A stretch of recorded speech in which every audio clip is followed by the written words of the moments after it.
वरवर राव के लिए कुछ कविताएं।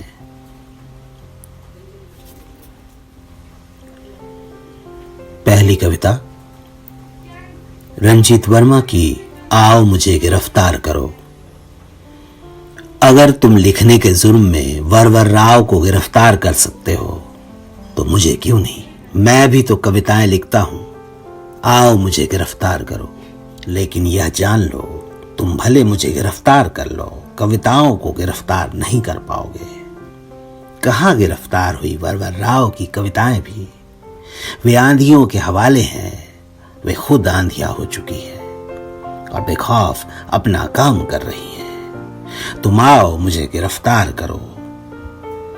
ऐसा क्या है कि तुम वरवर राव की कविता से तो डरते हो, मेरी कविता से नहीं। क्या मेरी कविता में कुछ कम कविता है? क्या मेरे प्रतिरोध में कुछ कम प्रतिरोध है? कहां रह गई कमी मुझ में? मैं भारी बोझ में जी रहा हूं, मैं इन्हें ठीक करना चाहता हूं। मैं जीवन से लाऊंगा चुनकर हर जरूरी चीज। मैं जीवन से लाऊंगा चुनकर हर जरूरी चीज। भूख, टूटी हुई नींद, अनवरत जागते सपने, उदासी, गुस्सा, भय, अपमान, मैं लाऊंगा सब, अपनी हार और उम्मीद भी।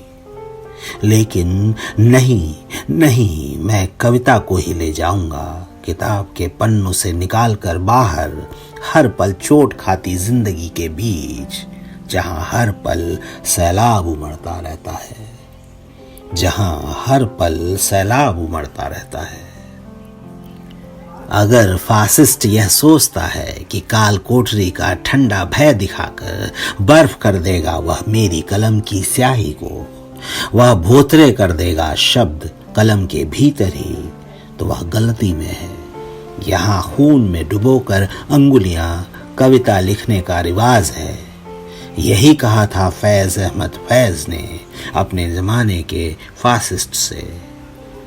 ओ मेरे जमाने के फासिस्ट सुनो, ओ मेरे जमाने के फासिस्ट सुनो, यह उठती करोड़ों आवाजें ढहा देंगी तुम्हारी जेल की दीवारें। मैं भीतर की आवाज में शामिल होना चाहता हूं। मैं भीतर की आवाज में शामिल होना चाहता हूं। आओ मुझे गिरफ्तार करो, आओ मुझे गिरफ्तार करो।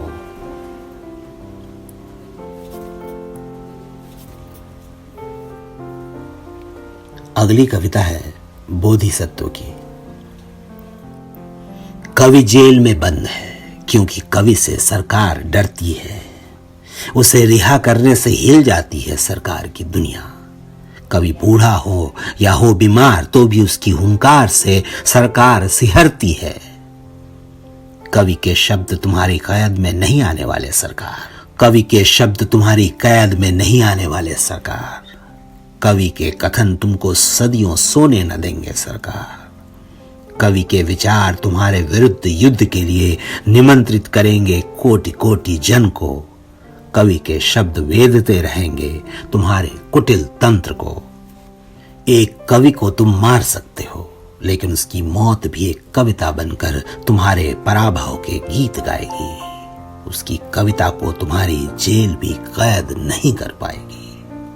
उसकी कविता को तुम्हारी जेल भी कैद नहीं कर पाएगी। उसके शब्द षड्यंत्र हैं तुम्हारे लिए, उसके विचार विद्रोह हैं तुम्हारे लिए, उसका जीवन विद्रोह है।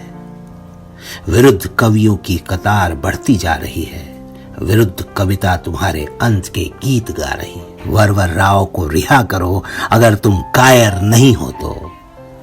वरवर राव को रिहा करो अगर तुम कायर नहीं हो तो।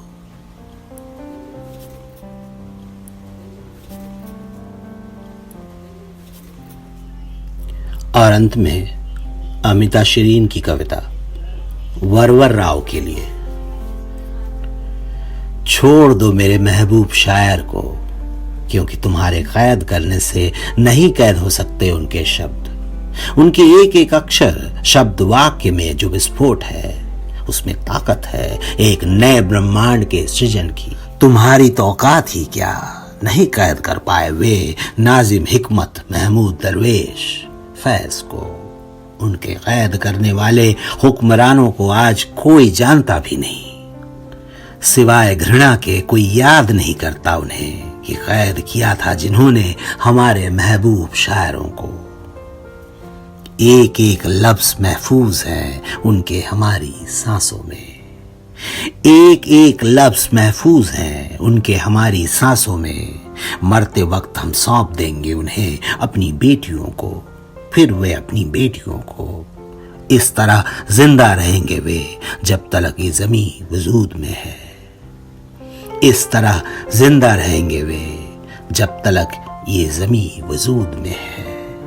तुम समझते हो कैद करके तुम बच जाओगे उनके लफ्जों की आग से? पता नहीं तुम्हें जब हमारे पुरखों ने खोजी थी आग और लगे हुए थे उस आग को बचाने की जद्दोजहद में, इतना यकीन था उन्हें कि सौंप दी थी उन्होंने कुछ चिंगारियां शायर को। तुम समझते हो कैद करके तुम बच जाओगे उनके लफ्जों की आग से? तुम समझते हो कैद करके तुम बच जाओगे उनके लफ्जों की आग से? पता नहीं तुम्हें जब हमारे पुरखों ने खोजी थी आग और लगे हुए थे उस आग को बचाने की जद्दोजहद में, इतना यकीन था उन्हें कि सौंप दी थी उन्होंने कुछ चिंगारियां शायर को। संजो लिया था शायरों ने उसे अपने शब्दों में, अपने जहन में, और बची रही आग। हमारा यह महबूब कवि उस वक्त भी मौजूद था सबसे अग्रिम पंक्ति में, इसीलिए तुम डरते हो कवि से, उसकी कविता से। नहीं जानते तुम ये कवि स्वयं में एक महाकाव्य है। नहीं जानते तुम ये कवि स्वयं में एक महाकाव्य है, जिसे गाया जाएगा सदियों, जिसे गाया जाएगा सदियों। शुक्रिया।